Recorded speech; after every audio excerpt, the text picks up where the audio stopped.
sabendo disso, que a gente tem essas 4 estruturas aqui, a gente consegue também entender um pouco melhor como é que a gente vai fazer um título, né? Então, Jéssica, você fez o título, pelo amor de Deus. Né? Não tô falando do ponto de vista de conteúdo de jeito nenhum. Mas do ponto de vista de SEO, a gente começa a complicar um pouquinho as coisas. Por quê? É legal a gente entender qual é a intenção de busca do usuário, a gente poder fazer esse título. E a gente tem aqui um desafio, que é deixar o número de caracteres bizarramente reduzido, né? Então, a gente tem que ter ali de 15 a 40 caracteres, idealmente. No máximo 60 para os títulos. E eu vou dizer assim, parece muito. Gente, é metade de um tweet. É muito pequeno. É metade de um tweet antigo, né? Que era 140 caracteres. Então, é bem... a gente precisa se concentrar muito, ter isso muito, assim, no dia a dia, para conseguir trabalhar esses títulos mais curtos, né? Porque senão, quando vê, a gente tá... faltou só uma palavrinha, vou passar aqui. E a gente pode ser... Não digo penalizado, assim, mas o Google é bem rígido com essa questão de número de caracteres. É sempre o ideal é a gente obedecer essas boas práticas dele. E a gente tem também, na hora que a gente está produzindo, né, vamos supor no WordPress, a gente tem o título e a gente tem, na hora que a gente vai publicar esse post, tem uma parte de meta-descrição, né, meta-tag, está escrito, meta-description, enfim, que é o quê? É aquele nosso resumo, né, do que vai ter no site, que vai ter na página. Esse resumo, ele aparece quando a gente compartilha o link, né, que tem aquele textinho ali, enfim, aqui você vai encontrar tal informação, enfim, alguns detalhes. E ele é a informação que o Google pega, né, na hora de indexar ali a busca. Então, essa meta-descrição é o que vai virar o snippet no futuro, né, quando a gente tem ali aquelas perguntas que já são respondidas pelo Google. É essa parte que vai meio que dizer para o Google o que tem ali, né? O que o usuário pode esperar. E a gente usa muito essa parte, avalia, né? Se a gente está tendo, por exemplo, impressões, né? A gente está aparecendo ali nos primeiros lugares das buscas, mas as pessoas não estão clicando no nosso conteúdo. Então a gente olha assim, opa, vamos ter que mexer aqui na meta-descrição, né? Tem alguma coisa que não está chamando atenção, ou tem alguma coisa que está faltando no conteúdo que a pessoa não está clicando. A gente começa a olhar para essa parte aqui. E a gente sabe que muitas vezes, né, na correria, ou acontece também de como não saber, como a gente não sabia que a meta-descrição era tão importante, às vezes ela vai em branco, às vezes ela vai com algum trechinho que tá ali no post mesmo. Mas aqui é bem legal, bem importante a gente se atentar ao que vai ter nessa descrição, né? Ela pode ter... Não precisa ser só uma frase, pode ter preço, pode ter informação. Então, depende muito do que é aquela página. E aqui, sim, aqui a gente tem um pouquinho mais de caracteres, mas não muita coisa mais, né? A gente tem ali em torno de 140, 160. E também é bem bacana a gente não passar muito disso. Porque senão a gente corre o risco também do Google suprimir algumas coisas para a descrição poder caber nos resultados de busca. E aí isso pode ficar meio desincronizado, né? Pode ter alguma coisa ali que não fique muito legal o sentido da frase. Então, o indicado é sempre usar o que o Google diz para fazer, né?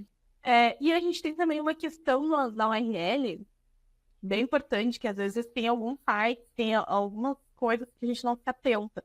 Mas é legal o URL ser curto, né? Não ter muita coisa. E ele ser fácil de ler. Então, ele não ter underline, que é aquele tracinho mais embaixo, mas ele sempre ser com aquele traço, né? Então, a URL, traço, X, assunto, traço, nunca underline, tá? Esse underline o Google não entende que é um espaço, né? Ele se perde e aí ele acha que o link pode estar quebrado, enfim, tem algumas coisas ali que prejudicam bastante o site. Então, se vocês têm alguma página que tem underline, enfim, já deem uma olhadinha, peçam para fazer redirecionamento, né, para um link que tenha só traços, que isso já vai ajudar bastante. Bom, e aí a gente está falando de conteúdo, mas quando a gente fala de imagens, a gente também tem uma descrição ali para acrescentar. Uma coisa que a gente sempre fala é legal trabalhar com renomear esse arquivo, né, essa imagem.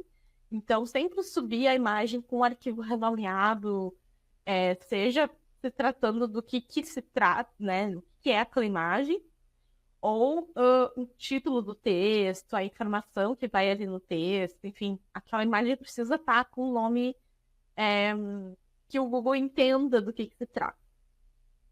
E a gente também tem uma tag quando a gente sobe as imagens, vocês vão ver, principalmente ali no WordPress, ele é bem acessível, assim, para mostrar essa informação, que é o alt text descritivo.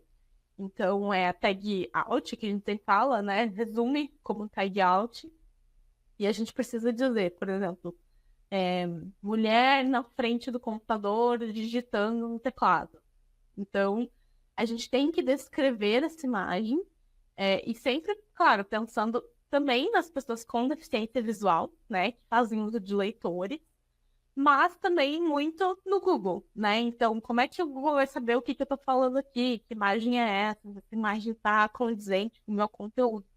Então, essa aqui também é uma parte que a gente sabe que às vezes passa, né? Nem todas as imagens têm esse atributo, né? Essa descrição, mas é bem bacana fazer uma revisão no material de você, se não, as que não tem, é legal colocar. E é bem uma descrição mesmo, né? Como a gente coloca há um bom tempo nas redes sociais, né? Tem várias marcas que colocam a descrição da imagem para ajudar as pessoas com deficiência a entender melhor. E isso também ajuda ali em algumas buscas, né? Então, sempre é bem importante tanto pensar na questão da acessibilidade, mas também a acessibilidade do conteúdo para os leitores, né? Para os buscadores também.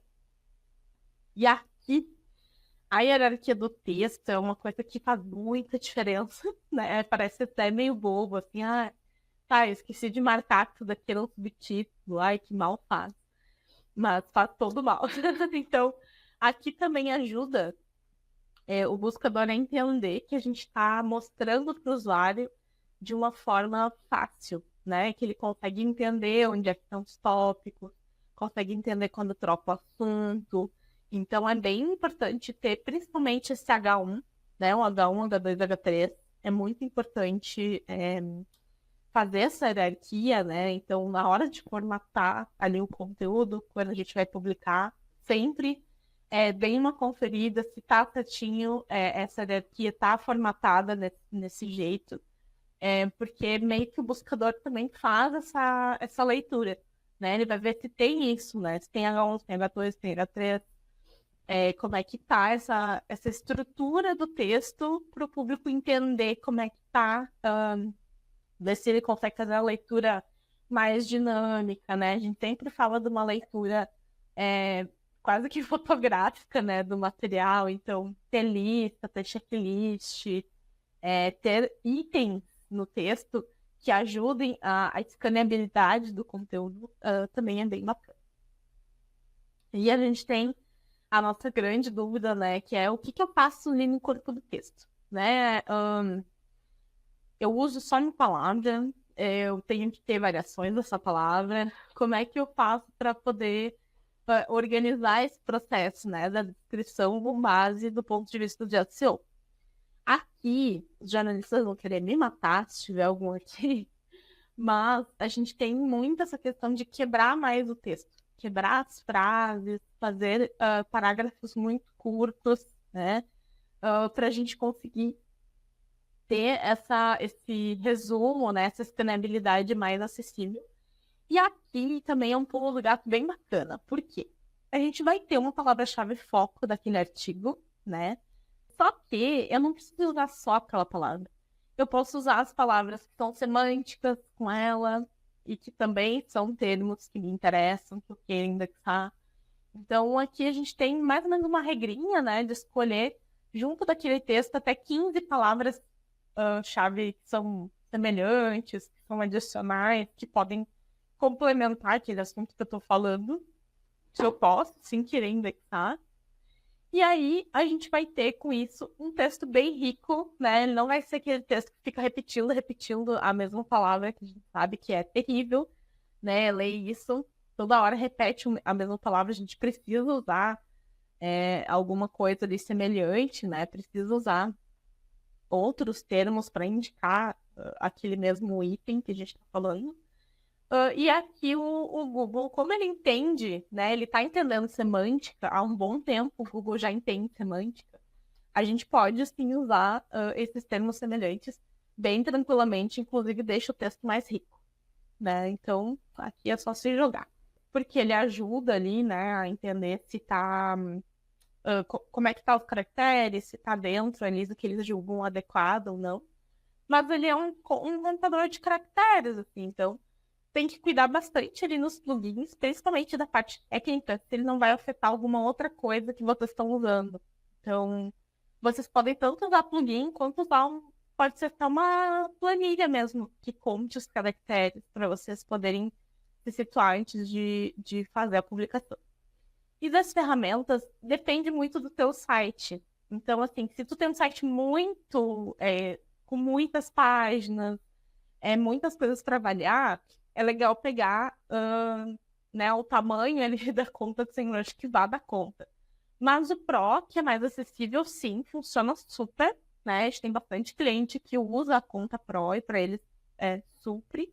Dificilmente vai ter alguma coisa, como os sites são mais enxutos, né? Dificilmente vai ter alguma auditoria, alguma coisa que não vai comportar todo o site.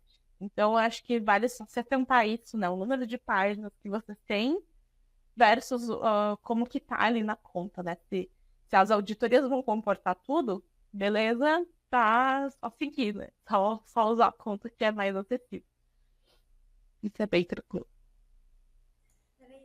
Ai, muito obrigada, Beatriz. A Beatriz está nos acompanhando aqui. Faz alguns minutinhos que ela mandou, eu tava esperando concluir aí pra gente poder responder. Sim, fechado. Mas o Yoast, assim, eu acho que ele é o meu preferido. É o mais simples, né? Assim, tanto de instalar quanto de usar do WordPress. Então, acho que é o que eu mais indico. Tem vários outros, né? Vale também vocês ver se adequa a vocês ou não, né? Também não adianta daqui a pouco... Ah, não gostei do Yoast, tem 13 anos. Vocês podem ver se é mais adequado para vocês no dia a dia ou não. É muito de processo, assim, de cada um, né?